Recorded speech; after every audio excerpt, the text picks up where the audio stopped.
Hello friends, game changer morning 4 చల్లో వణుక్కుంటూ వెళ్ళి చూడటం జరిగింది భయ్య. సినిమా చూస్తున్నంతసేపు వణుకుతూనే ఉన్నాను. నిజంగా ప్యూర్ డిసప్పాయింట్మెంట్. నేను అనుకున్న అంత కాదు కదా, అనుకున్న దాంట్లో 50% కూడా లేదు. మన కొన్ని ఒకటో రెండో మూడో పాజిటివ్ విషయాలు ఉన్నాయి అంతే. మొత్తం రొటీన్ కొట్టుడు, ఆ స్క్రీన్ ప్లే ఏందో, ఆ ఇన్లాజికల్ సీన్స్ ఏందో నాకైతే అర్థం కాలేదు. నిజంగా మన శంకర్ గారి ఆ భారతీయ చూస్తున్నప్పుడు కూడా నేను అంత ఫీల్ కాల, ఆ ఇండియన్ 2 చూస్తున్నప్పుడు కూడా. కానీ ఈ సినిమా చూస్తున్నప్పుడు చాలా చోట్ల నేను నిజంగానే ఈ సినిమా శంకర్ గారేనా తీసింది, నిజంగానే శంకర్ గారు మీరు రోబో శివాజీ మీరేనా డైరెక్ట్ చేసింది అనేటటువంటి డౌట్ అయితే వచ్చింది భయ్య. నిజంగా పాజిటివ్ విషయాల్లో బాగుంటే ఉన్నాయి. అయ్యేంటి అనేటటువంటిది డెప్త్ రివ్యూలో మాట్లాడుకుందాం. మొట్టమొదట ఇప్పుడే ఛానల్కి ఫస్ట్ టైం వస్తే సబ్స్క్రైబ్ చేయండి, వీడియోని షేర్ చేయండి వీలైనంత వరకు. మొట్టమొదటి స్టోరీ లైన్ మాట్లాడుకుందాం అనమాట. మన శంకర్ గారు చెప్పినట్టు ఒక ఐఏఎస్ ఆఫీసర్కి ఒక పొలిటీషియన్కి మధ్య జరిగేటటువంటి ఇగో క్రాష్ అయ్యి ఉండొచ్చు, వారుగా చెప్పుకోవచ్చు అనమాట. అది తన తండ్రికి కూడా కనెక్ట్ చేశారనమాట. శ్రీకాంత్ గారు మరియు మన అప్పన్న చూసుకున్నట్టయితే ఫ్లాష్ బ్యాక్లో ఒక పార్టీ పెడతాడు. ఆ తర్వాత శ్రీకాంత్ అప్పన్నని మోసం చేస్తాడు, మోసం చేసి అప్పన్నని చంపేస్తాడు. చంపేసిన తర్వాత మరి అప్పన్నకి రామ్నందన్కి ఎలా లింక్ చేశారు, మరి ఎస్జే సూర్యకి అప్పన్నకి మధ్య జరిగినటువంటి క్రాష్ ఏంటి అనేటటువంటిదంతా కూడా మీరైతే సినిమాలో చూడాలన్నమాట. ఇంతకన్నా నేను ఎక్కువ చెప్పినట్టు స్పాయిలర్ అయిపోద్ది. మొట్టమొదటి ఏంటంటే సినిమాలో ఇంటర్వెల్ ట్విస్ట్ ఉంటుంది, అది నెక్స్ట్ లెవెల్కి వెళ్ళిపోద్ది అనమాట. అంటే ఓకే పర్లేదురా అందుకున్నారా అనేటటువంటి ఫీలింగ్ కలిగిద్ది.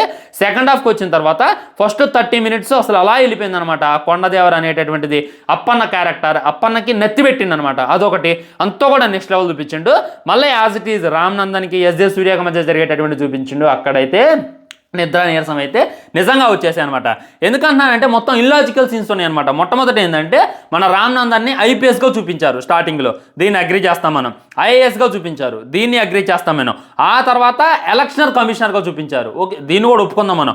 ఆ తర్వాత సీఎం కూడా చూపించారు. మీరు క్లైమాక్స్లో చూడండి, నాకు డౌట్ వచ్చిందనమాట. ఎలక్షన్ కమిషనర్ డ్యూటీ చేసినటువంటి వ్యక్తి సీఎం అవ్వడం కుదిరిద్దా అనేటటువంటిది అర్థం కాల. క్లైమాక్స్లో అయితే మరి సీఎంగా అయితే ప్రతిపాదించారు. ఇంకా ఆ సీన్ చూసినప్పుడు నిజంగా ఇది ఎక్కడ ఇల్లాజికల్ సీన్ రా బాబు. ఎందుకంటే ఎలక్షన్ కమిషనర్తో సంబంధం ఉన్న వాళ్ళే ఆ పార్టీ పెట్టినా కానీ ఊకోరు. ఇప్పుడు ఫర్ ఎగ్జాంపుల్ ఒక వ్యక్తి ఉన్నాడు, ఆ వ్యక్తి ఎలక్షన్లో పోటీ చేస్తుండో, ఆ పోటీ చేసేటటువంటి వ్యక్తి ఎలక్షన్ కమిషనర్ నిర్వహించినటువంటి వ్యక్తికి సంబంధం ఉందనుకోండి, ఆ ఎలక్షన్ని రద్దు చేస్తారు, లేకపోతే ఆ వ్యక్తి ఆ ఎలక్షన్ నుండి తప్పించుకోవాలంటారు. కానీ లాస్ట్లో రామ్నందన్ సీఎం అవుతారు. ఈ లాజిక్ అయితే నాకు అసలుకే అర్థం కాలేదు.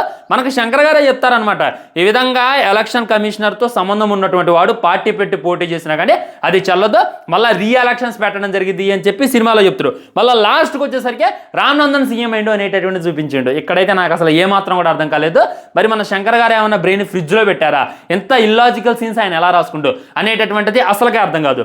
ఇంకోటి ఏంటంటే డోప్ సీన్స్ అనమాట. మనకి కోపం భయంకరంగా వచ్చింది అనుకోండి, మనం కొట్టాలనుకుంటాం తిట్టాలనుకుంటాం, ఆ టైంలో డోప్ అనుకుంటే మన కోపం తగ్గిద్దంట. ఎలా తగ్గిద్ది, డోప్ అంటే కోపం తగ్గిద్దా, ఇది అసలు అర్థం కాలేదు. అంటే ఏంటంటే సాంగ్ పెట్టారు. ఇప్పుడు మన పుష్పాలు కనుక కిసక్క సాంగ్ కోసం కిసక్క కిసక్క అని అనిపించారు కదా, అది పర్లేదు, అది ఓకే అనిపిస్తుంది. కానీ ఈ డోప్ అనేటప్పుడు అయితే నిజంగా ఇదే చేస్తుంది. ఇప్పుడు నేను క్లారిటీగా మాట్లాడుతున్నా, హీరోయిన్ వాళ్ళ ఫాదర్ని వెళ్ళి హీరో కొడతాడు. స్టార్టింగ్లో కొట్టగానే మనోడిని బొక్క వేస్తారనమాట. ఎందుకు కొట్టిను, నేను వేరేవాడు అనుకోని నిన్ను కొట్టినా సారీ ఏం చెప్తాడు, ఎంతవరకు బాగానే ఉంది. మళ్ళీ వెళ్ళి ఆ వేరేవాడిని కొడతాడు. మరి వాడు బొక్కలో అయిపోయాడా, మరి వాడు అరెస్ట్ చేపిల్లాడా అనేటటువంటి లాజిక్ ఎలా మిస్ అయ్యారు అనేటటువంటిది నాకైతే ఒక్క మొక్క అర్థం కాలేదు. నిజంగా అసలు శంకర్ గారు డైరెక్షన్లో వచ్చినటువంటి సినిమా నేరా బాబు అని చెప్పి ప్రతి క్షణం నాకైతే అనిపిస్తూనే ఉంది. సినిమా స్టార్ట్ అయిన దగ్గర నుండి ఇంటర్వెల్ దాకా, ఇంటర్వెల్ ట్విస్ట్ ఒక్కడ పక్కన పెట్టినట్టయితే మొత్తం అదే రకమైనటువంటి ఫీలింగ్, మొత్తం క్రింజ్. ఆ లవ్ స్టోరీ ఏందో, హీరోయిన్ రావడం ఏందో, నేను నిన్ను లవ్ చేయాలి అని అంటే నువ్వు కోపం తగ్గించుకోవాలంటాం ఏందో, నన్ను ఎవడు కామెంట్ చేసినా నువ్వు కొట్టొద్దు, నువ్వు తిట్టొద్దు, వాడికి వెళ్ళి కోపంగా చూడొద్దు అంటాం ఏందో, అదైతే ఏమాత్రం కూడా అర్థం కాదు. ఇంకా దరిద్రం ఏందో చెప్పనా, వెన్నెల కిషోర్ గారు, బ్రహ్మానందం గారు, సత్య వీళ్ళందరూ ఉన్నారు. కానీ వీళ్ళ కామెడీ కూడా చాలా దరిద్రంగా ఉంది భయ్య. విరక్తి పుట్టేసింది అనమాట. వెన్నెల కిషోర్ని కామెడీ పరంగా పరిమితం చేశారు, బాగానే ఉంది. అసలు జాబేమనే జాకెట్ వేసుకొచ్చిన సాంగ్లో తనొత్తం అనమాట. అసలు ఆయన ఎందుకు, ఇది హీరో హీరోయిన్కి మధ్య జరిగేటటువంటి లవ్, హీరో హీరోయిన్కి మధ్య జరిగేటటువంటి కెమిస్ట్రీ. ఈ మధ్యలో వెన్నెల కిషోర్ని చేసుకొచ్చి హీరోయిన్ ఎలా చోట్టో, హీరోయిన్ చెస్ట్కి అసలు అది ఆ థాట్ ఎట్ వచ్చింది అనేటటువంటిది నాకైతే అసలే అర్థం కాలేదు. ఫస్ట్ టైం అసలు శంకర్ గారు ఇలా కూడా ఆలోచిస్తారా అనేటటువంటి ఫీలింగ్ కలిగింది. మొట్టమొదటి ఏంటంటే హీరోయిన్ గురించి మాట్లాడుకోవాలి. కైరా అదానియా తను ఎందుకుంది అనేటటువంటిది అసలుగా అర్థం కాదు. తను వచ్చినప్పుడల్లా నిజంగా ఇదే పోద్ది అనమాట. కొన్ని క్లోజప్ యాంగిల్లో చూస్తుంటే ఆ పాత సినిమాలో కనపడ్డటువంటి తనైనా వినయ విజయరామలో ఇంకా తనని బాగా చూపించారు. కానీ ఇందులో అయితే తన్ని చూపించడం కూడా సరిగ్గా రాలేదు. ఆ కెమెరా యాంగిల్స్ పెట్టేటప్పుడైనా, ఆ ఫోకస్ చేసేటప్పుడైనా తను చూడాలనేటటువంటి ఫీలింగ్ కూడా రాదు. తనకన్నా పక్కన అమ్మాయిలు బాగున్నారు కదరా అనేటటువంటి ఫీలింగ్ వస్తుంది. ఇంక యాక్టింగ్ అయితే అసలే బాగాలేదు ఆ అమ్మాయిది. తను డైలాగ్ చెప్పేటప్పుడు అయితే లిప్సింకే కుదరలేదు, ఆ ఎక్స్ప్రెషన్స్ కుదరలేదు. పెళ్ళి ఆగిపోయింది అన్నప్పుడు ఒక ఎక్స్ప్రెషన్స్ ఇస్తే నిజంగా పూజ హెగ్దేని అయితే బీట్ చేసింది. తన్ని హీరోయిన్గా సెలెక్ట్ చేసినప్పుడే నాకైతే ఫుల్ డౌట్ వచ్చింది, అదే కుదిరింది అనమాట. ఇంకోటి ఉంది, అది అసలు ఇన్లాజికల్, ఎంత ఇన్లాజికల్గా ఉంటుంది అంటే ఏం జరిగిద్దంటే ఎలక్షన్ మళ్ళీ రీకలెక్షన్ చేయాలి అని అంటారు. ఆ టైంలో ఏం చేస్తారంటే మన రామ్ చరణ్ వాళ్ళ అమ్మని అమ్మ కాదు అంటాడు అనమాట. అమ్మ కాదు అనగానే సో తర్వాత డిఎన్ఏ టెస్ట్ చేద్దామని చెప్పి ఎలక్షన్ కమిషనర్ అయితే ప్రతిపాదించింది. దాంతో వాళ్ళ అమ్మ ఏం చేస్తుందంటే వెళ్ళి యాసిడ్లో దూకిద్ది. ఇప్పుడు డిఎన్ఏ టెస్ట్ ఈ టైం కల్లా చేయాలనేటటువంటిది ఉంటుంది కదా, పోయి చచ్చిపోవాల్సిందే ఉంది, పోయి అందులో దూకాల్సిందే ఉంది, అక్కడ నుండి వెళ్ళిపోతే సరిపోదు కదా. అక్కడ నుండి తన కొండ ప్రాంతము లేదో అడివో, ఆ ఊరు నుండి వేరే ఊరు, పోనీ ఆ రాష్ట్రం నుండి వేరే రాష్ట్రమో వెళ్ళిపోతే సరిపోయేది కదా. ఈ మాత్రం దానికి వెళ్ళటం, సల్ఫ్యూరిక్ యాసిడ్లో దూకడం ఏంది అనేటటువంటిది నాకు అసలుగా అర్థం కాలేదు భయ్యా. ఇంకోటి అప్పన్నకి నత్తి పెట్టారనమాట, ఇది సూపర్గా అనిపించింది, ఇది కూడా నెక్స్ట్ లెవెల్ అనిపించింది. సో మన అప్పన్న పార్టీ పెట్టడానికి చాలా ఆలోచిస్తాడు, చాలా ఆలోచించి ఇటు వాళ్ళు ఫోర్స్ చేయడం వల్ల ఇటు ఊళ్ళు ఫోర్స్ చేయడం వల్ల అయితే పార్టీ పెట్టడం జరిగింది. ఆ తర్వాత ఏంటంటే తనకు మాట్లాడడం రాదు, తనకైతే నత్తి ఉంటుంది. ఇదేం పెద్ద స్పాయిలర్ కాదు, మళ్ళీ మీరు నన్ను వేసుకోమాకంటే తనకి మాట్లాడడం రానటువంటి టైంలో ఆ టైంలో మంచి వక్తని చూడండి, మంచి స్పీకర్ను చూడండి అని చెప్పి మన అప్పన్నే చెప్తాడు. అప్పుడే శ్రీకాంత్ గారు అయితే రావడం జరిగింది, చాలా బాగా మాట్లాడుతూ ఉంటాడు. మాట్లాడుతున్నలోనే అమ్మటే అందరూ అనుకుంటారంటే వాము సీఎంగా ఇంకా వీడియో ఉంటాడేమో అని అనుకుని చెప్పి అంటాడు. అప్పన్న పార్టీ పెట్టడానికి అంత ఆలోచించిండు, ఒక పార్టీ ఇది కావడానికి అంత ఆలోచించిండు. అలాంటిది ఒక వ్యక్తిని సీఎంగా అనౌన్స్ చేస్తున్నప్పుడు ఇంకెంత ఆలోచించాలి. అరే వీడి మంచోడా, వీడి చెడ్డోడా, వీడి బ్యాక్గ్రౌండ్ ఏంది, వీడి అత్యాశ ఎలా ఉంటుంది అనేటటువంటిది ఆలోచించాలి కదా. అదేం ఆలోచించాడు మన కనకాల గారు అంటాడు అనమాట. వాము వీడి సీఎం అవుతారేమో అన్న అంటే ఎమటే వెళ్తారో చెయ్యొద్దురు, ఇగో ఏనే మీకు కాబోయేటటువంటి సీఎం అంటాడు. నువ్వు ఒక పార్టీ పెట్టు, ఆ పార్టీని భూస్థాపితం చెయ్యాలి అని చెప్పి నువ్వే అనుకుంటావు, మళ్ళీ ఆ పార్టీకి సీఎం క్యాండిడేట్గా నువ్వే అనౌన్స్ చేస్తున్నావు. మరి ఆ వ్యక్తి ఏంది, వాడి గుణగణాలు ఏంది అనేటటువంటిది బేసిక్ కేర్ తీసుకోలేదని చెప్పి నాకైతే అనిపించింది అనమాట. ఇది ఒకటే కాదు, ఇంకా చాలా సీన్లు ఉన్నాయి, అన్ని రాసుకుంటే ఎప్పటికే ఈ వీడియో 20 నిమిషాలు అయితే అనేటటువంటి ఉద్దేశంతో మొత్తం కూడా రాసుకోలేదు. నిజంగా శంకర్ గారి మార్కు 1, 2 లేదా 3 చోట్ల తప్ప ఎక్కడ కూడా కానరాదనమాట. ముఖ్యంగా ఇక తమన్ గురించి మాట్లాడుకోవాలి. అసలు ఈ సినిమాకి తమన్ సెలెక్ట్ చేసినప్పుడే అందరూ డిసైడ్ అయిపోయారు, అదే జరిగిందనమాట. సాంగ్ విజువల్ ఏదైతే ఉందో అది చాలా బాగుంది, రామ్ చరణ్ అన్న డ్యాన్స్ కూడా చాలా బాగుంది, అందులో ఉన్నటువంటి ప్రతి పర్ఫార్మెన్స్ కూడా పర్లేదు అనిపిస్తుంది. కానీ తమన్ అసలు ఆ రామచమచ సాంగ్లో తూతూలేదు, అసలు గలీజ్ మ్యూజిక్ అది చాలా వరస్ట్గా అనిపిస్తుంది. తూ అని ఊయటం, అయ్యిందో భయంకరమైనటువంటి బ్యాక్గ్రౌండ్ మ్యూజిక్లు, వరస్ట్ బీజిఎం. రామచమచ సాంగ్ ఒకసారి మీరు వినండి, మధ్యలో ఒక డిస్టర్బింగ్ ఆడియో ఉంటుంది అనమాట, ఊదేది ఏందో బుర్రలు ఊదేది గిర్రలు ఊదేది అలాంటి ఉంటుంది.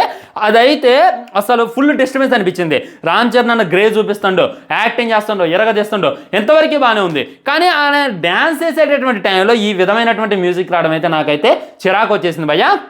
ఆ తర్వాత డోప్ సాంగ్, నిజంగా డోప్ సాంగ్లో మళ్ళీ అసలు అన్న డ్యాన్స్ తీసేసిండు, చాలా బాగా చేసిండు. కానీ దానికి తగ్గట్టు మన తమన్ సాంగ్ అందించలేకపోయిండు, సాంగ్ తగ్గట్టు బీజిఎం కూడా అందించలేకపోయిండు. దీనికైతే ఫుల్ డిసప్పాయింట్ అయిపోయినా. ఇది ఈ సినిమాలో ఉన్నటువంటి క్రింజ్ అయినా, ఈ సినిమాలో ఉన్నటువంటి మైనస్లు అయినా. సో ప్లస్ ఏంటి అని చెప్పి మీరు అడుగుతారు, అప్పన్న క్యారెక్టర్. అక్కడ నేను ఒక్కొక్కసాట ఎమోషనల్ కూడా అయినా అనమాట. మన చిట్టిబాబు వినపడదు కదా పాపం, మనోడికి మాట్లాడడం రాదనమాట. ఈ విధంగా మమ్మల్ని ఒకళ్ళు చంపడానికి వచ్చారని చెప్పి పోలీస్ స్టేషన్కి ఫోన్ చేస్తాడు, అక్కడ చెప్పలేకపోతాడు.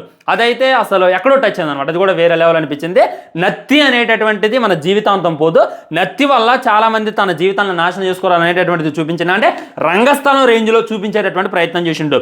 చెవుడు వల్ల తన అన్నను కోల్పోయింది కదా, అదే నత్తి వల్ల తన ఫ్యామిలీని కోల్పోయిండు, తన జీవితాన్ని కోల్పోయింది అనేటటువంటిది ఇంకా కొద్దిగా అప్పన్న క్యారెక్టర్ని ఇంకొద్దిగా లెంత్ చేసి చూపించినట్టయితే. ఇప్పుడు ఫస్ట్ హాఫ్ అంతా కూడా రామ్ నందన్ క్రింజ్ చూపించారు, రామ్ నందన్ లవ్ స్టోరీ చూపించారు, ఐఏఎస్ అన్నారు, ఐపీఎస్ అన్నారు, ఇది యాక్సెప్టబుల్లే. సో సెకండ్ హాఫ్ అంతా కూడా కొద్దిగా అప్పన్నకి ఎక్కువ ఇంపార్టెన్స్ ఇస్తే, ఆ తర్వాత శ్రీకాంత్ గారితో రివెంజ్ ప్లాన్ చేస్తే చాలా బాగుండేది. శ్రీకాంత్ గారే చచ్చిపోయే ముందు మన వారసులు రామ్ నందన్ అని చెప్పి చచ్చిపోతాడు, తను సీఎం అంటాడు. వామ్మో ఏడైతే అది అనిపించలేదు అనమాట. అంటే లైక్ ఇంటర్వెల్లో చూస్తుంటే ఓకే అనిపిస్తుంది, కానీ ఇంటర్వెల్ తర్వాత చూస్తుంటే ఇది అనిపించదు. అంత అవసరం ఏముంది, నీతి న్యాయంగా వెళ్ళొచ్చుగా అనేటటువంటి ఫీలింగ్ అయితే కలిగిద్ది అనమాట. ఏదైనా ఉందంటే అక్కడక్కడ బీజం అయితే మంచిగా ఇచ్చేటటువంటి ప్రయత్నం చేసిండు తమన్. సాంగ్స్ జడగొట్టిండు అనుకోండి, అసలు సాంగ్స్ అయితే నాకు ఒక్కటంటే ఒక్క సాంగ్ నచ్చలేదు.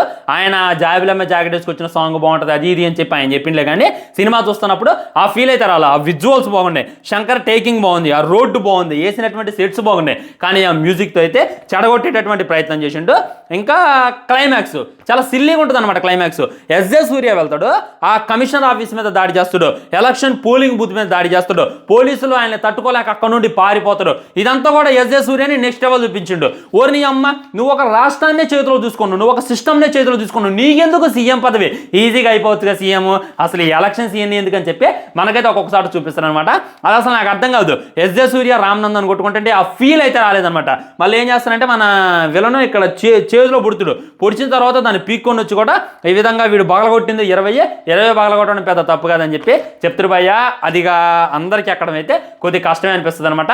ముఖ్యంగా ఈ సినిమాలో ఎస్జే సూర్య పర్ఫార్మెన్స్ అక్కడక్కడ కూడా బాగుంటుంది అనమాట. అక్కడక్కడ గుండు క్యారెక్టర్ అయినా కామెడీ చేసేటటువంటి ప్రయత్నం పర్లేదు, బాగానే చేశారు. కానీ ఇంకా ఈ 3 ప్లస్లు తప్ప సినిమాలో అయితే ఒక్క ప్లస్ కూడా లేదు అని చెప్పి నాకైతే అనిపించింది. ఈ కంటెంట్తో ఇక్కడ డొల్లెత్తారు, ఓకే మన దగ్గర డైహార్డ్ ఫ్యాన్స్ ఉంటారు, ఓకే మనం వన్ టైం వాచబుల్ అంటాం చూస్తారు. కానీ ఇదే కంటెంట్తో నార్త్లో 2 రోజులు కూడా ఆడదు భయ్య. ఇదైతే హానెస్ట్గా తెలియజేయదలుచుకున్నా. మీ కోపం రావచ్చు, మీరు తిట్టొచ్చు. 4 ఇంటికి లేచిపోయిన సినిమాకి నేను మీకన్నా ఎక్కువ ఎక్స్పెక్ట్ చేసి వెళ్ళా, నేను మీకన్నా ఎక్కువ ఊహించుకొని వెళ్ళా, నేను మీకన్నా ఎక్కువ అభిమాని రామ్ చరణ్కి, ఎక్కువ ఇష్టపడతాను నేను. నాకే ఈ సినిమాలో అనిపించిందంటే ఇక అర్థం చేసుకోండి. నెగిటివ్ కామెంట్స్ పెట్టడానికి అయితే రెడీ అయిపోమాకండి. నాకు అనిపించింది అయితే నేను చెప్పిన, మీకు అనిపించింది ఏదో మీకు చెప్పేటటువంటి హక్కు కూడా ఉంటుంది. అందుకే కామెంట్ బాక్స్ ఉంది, వెళ్ళండి కామెంట్ చేయండి. మీ హానెస్ట్ కామెంట్ ఏంటి అనేటటువంటిది. కంబ్యాక్ శంకర్, కంబ్యాక్ రామ్ చరణ్ అన్న, నెక్స్ట్ బుచ్చిబాబు సినిమాతో అయినా గట్టి కొడతామని చెప్పి నేనైతే మనస్ఫూర్తిగా కోరుకున్నా. బాయ్ బాయ్, నమస్కారం, ఉంటా.